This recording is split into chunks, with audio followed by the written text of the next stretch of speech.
Boy friend اور girl friend کا دور ہے، تو ایسے میں ہم کیا کریں؟ اسلامک وومنس ڈے کو کس طرح سے منائیں؟ اور اگر گناہوں کی عادت ہو چکی ہے تو اسے کیسے ترک کریں؟ ان سوالوں کے علاوہ اور بھی دیگر سوالوں کے جوابات کو جانیے اس ایپیسوڈ میں۔ دوستوں السلام علیکم، سبیل کمنٹ کے اس ایپیسوڈ میں آپ کو خوش آمدید کہتے ہیں۔ کل کا دن یعنی 20 جمادی الثانی جناب زہرا سلام اللہ علیہ کی ولادت باسعادت کا دن تھا۔ امید کرتے ہیں یہ دن آپ نے اچھے سے گزارا ہوگا۔ اسلامک وومنس ڈے جناب زہرا سلام اللہ علیہ کی ولادت باسعادت کا دن ہے۔ اس دن ہمیں چاہیے کہ اپنے گھر کی خواتین کا شکریہ ادا کریں، ان کی قدردانی کریں، ان کو تحفے دیں۔ آپ نے جو امیجز اور کلپس وغیرہ ہمیں بھیجی تھی اس کے لیے ہم آپ کے شکر گزار ہیں۔ اگر ابھی بھی کوئی بھائی ایسے ہیں کہ جنہوں نے نہ بھیجا ہو تو وہ ہمیں اس نمبر پہ بھیج سکتے ہیں، ہم اگلے پروگرام میں انہیں ضرور شامل کریں گے۔ السلام علیکم ٹو آل سبیل میڈیا ممبرز۔ بھائی میں بہت گنہگار ہوں، تو کوئی ایسا عمل بتائیں جس سے میں اپنے گناہوں سے بچ سکوں اور اپنے امام زمانہ کے سامنے شرمندہ نہ ہو سکوں۔ برادر، گناہ جو ہے وہ یقیناً انبیاء علیہ السلام اور معصومین علیہ السلام کے بعد ہر انسان سے انجام پاتا ہے اور پایا جا سکتا ہے، اور اس کے بعد لیکن انسان کو مایوس نہیں ہونا چاہیے۔ اللہ تعالیٰ فرماتا ہے کہ لا تقنطوا من رحمت اللہ، اللہ کی رحمت سے مایوس نہ ہو، اس نے مغفرت کا دروازہ کھولا ہوا ہے۔ لیکن گناہ سے دوری کے لیے کچھ مراحل ہیں۔ ایک مرحلہ یہ ہے کہ گناہ کے نتائج کو ذہن میں جب انسان لاتا ہے اور اس سے نفرت اپنے اندر ایجاد کرتا ہے تو اس سے دوری اختیار کرتا ہے۔ جس طرح سے ہم نالی میں پڑی ہوئی گندگی کھانے کا تصور بھی نہیں کر سکتے، کیوں؟ اس لیے کہ اس کی شدید نفرت ہمارے قلب میں موجود ہے اور ہمیں پتہ ہے کہ وہ ہمیں ہلاکت میں ڈال دے گا۔ اسی طرح سے گناہ ہے، مثلا جیسے غیبت کا گناہ ہے، اس کے بارے میں قرآن نے واضح طور پر بتا دیا کہ غیبت کرنا ایسے جیسے اپنے مردہ بھائی کا گوشت کھانا۔ اب جتنی نفرت ہمیں اس چیز سے ہے اتنی ہی ہمیں غیبت سے ہونی چاہیے۔ دوسرا مرحلہ یہ ہے کہ ہمیں یہ ذہن میں رکھنا چاہیے کہ ہمارا گناہ جو ہے وہ ہمارے امام زمانہ علیہ السلام کو تکلیف پہنچاتا ہے، لہذا گناہ جو ہے اس کو خوشنودی امام کے لیے بھی ترک کیا جا سکتا ہے، بلکہ اگر انسان کوشش کرے تو آہستہ آہستہ کر کے ایک ایک گناہ کو جو ہے وہ امام کی خاطر ترک کرے، اور امام کو جو بہترین ہدیہ دیا جا سکتا ہے، گفٹ دیا جا سکتا ہے، وہ ترک گناہ کا ہی ہے، جس سے امام کا قلب بھی خوش ہوتا ہے اور ہم سے راضی ہوتا ہے۔ دوستوں یہ ایک نیچرل ڈیزائر ہے۔ جوانی کے عالم میں انسان سے بہت مرتبہ گناہ سرزد ہو جاتے ہیں، لیکن اسے نا امید نہیں ہونا چاہیے۔ خداوند عالم ایسے جوان پہ افتخار کرتا ہے کہ جو جوانی میں اس کی بارگاہ میں توبہ کرے۔ خدا اپنے فرشتوں سے فخر و مباحت کرتے ہوئے کہتا ہے کہ دیکھو یہ میرا جوان بندہ ہے کہ جو جوانی کے عالم میں توبہ کر کے میری سمت آنا چاہ رہا ہے۔ تو اگر آپ کو یہ احساس ہے کہ مجھ سے گناہ ہو رہا ہے، مجھے اس کے لیے توبہ کرنی چاہیے، تو یہ خود ایک علامت ہے کہ پروردگار نے آپ کے دل میں وہ توفیق عطا کی ہے کہ آپ جس سے گناہوں سے واپس آ سکیں اور خدا کی جانب واپس پلٹ سکیں۔ خواہر حیا نقوی سوال کرتی ہیں، میرا سوال یہ ہے کہ آج کل خواتین جلوس میں مرد حضرات کی مجلسوں میں مجلس سنتی ہیں اور اس میں بے پردگی بھی ہوتی ہے، لہٰذا اس سلسلے میں مراجع کرام کیا تاکید فرماتے ہیں؟ اس مسئلے میں دو طرفہ ذمہ داریاں عائد ہوتی ہیں۔ پہلی ذمہ داری منتظمین کی ہے، آرگنائزرز کی ہے، اور دوسری ذمہ داری خود خواتین کی ہے۔ منتظمین کی ذمہ داری یہ ہے کہ وہ تمام افراد جو جلوسوں کے آرگنائزرز ہیں یا مجلسوں کا انعقاد کرنے والے ہیں اور پھر ان مجلسوں میں خواتین کو شرکت کے لیے مدعو کرتے ہیں، انہیں انوائٹ کرتے ہیں، ان کے اوپر شرعی اعتبار سے یہ ذمہ داری ہے کہ اگر وہ خواتین کو اپنے پروگرام میں مدعو کر رہے ہیں تو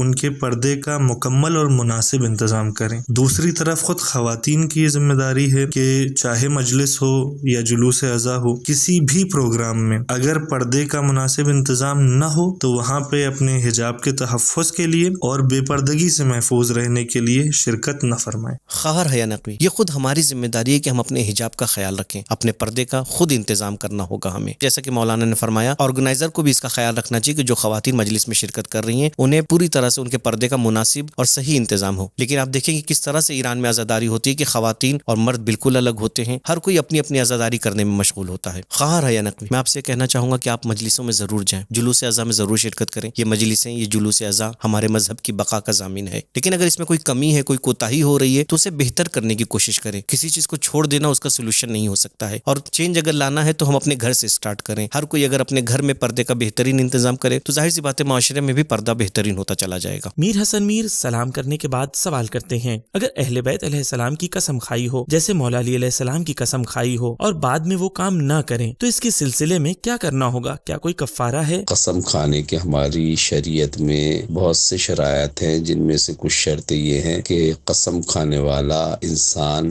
بالغ ہو، عاقل ہو اور اپنے ارادے اور اختیار سے قسم کھائے۔ قسم کھانے کے لیے یہ بھی ضروری ہے کہ اللہ کی ذات کی قسم کھائے، جیسے کہے میں اللہ کی قسم کھاتا ہوں واللہ، یا اللہ کے ان صفات کے ذریعے سے قسم کھائے جو اس کی ذات سے مخصوص ہیں، جیسے رحمان کی قسم، رحیم کی قسم۔ قسم اگر سچی بھی کوئی انسان کھاتا ہے تو اس کا یہ قسم کھانا مکروہ ہے، اور جھوٹی قسم کھانا انسان کے لیے جائز نہیں ہے۔ اگر کوئی قسم کھا کر، سچی قسم کھا کر کسی کام کا عہد کرتا ہے اور قسم کھانے کے بعد اپنی قسم کو توڑ دیتا ہے، یعنی جس کام کی قسم کھائی ہے اسے انجام نہیں دیتا، تو اس کے اوپر کفارہ واجب ہو جاتا ہے۔ قسم کا کفارہ یہ ہے کہ غلام آزاد کرے، یا 10 فقیروں اور مسکینوں کو کھانا کھلائے، یا پھر انہیں لباس پہنائے۔ اگر یہ بھی نہ کر سکے تو پھر 3 دن کے مسلسل روزے رکھے، 3 دن تک مسلسل روزے رکھے۔ لیکن یہ بات ذہن میں رہنی چاہیے کہ اگر کوئی انسان اللہ کی ذات یا اس کے مخصوص صفات کے علاوہ کسی اور شخصیت کے نام سے قسم کھاتا ہے تو وہ قسم منعقد نہیں ہوتی اور اس کے توڑ دینے سے کفارہ واجب نہیں ہوتا۔ جیسے اگر کوئی حضرت